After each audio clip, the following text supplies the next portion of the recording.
Hello दोस्तों, नमस्ते प्रणाम। हम किरण शर्मा, हम मंजू शर्मा अपना यूट्यूब चैनल पर सबके स्वागत करै छी। नमस्ते प्रणाम सब दीदी भाईजी के प्रणाम, सब यूट्यूब फैमिली के प्रणाम, जते दाई माय दीदी चाची भैया सुनबी सब गोटन के प्रणाम।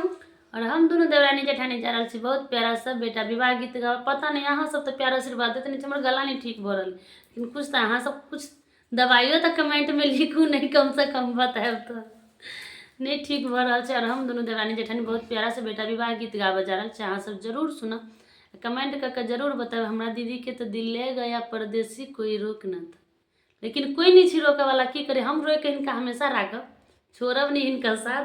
और अहाँ सब जरूर सुनू कमेंट गीत और जरूर कमेंट कर चारों भरा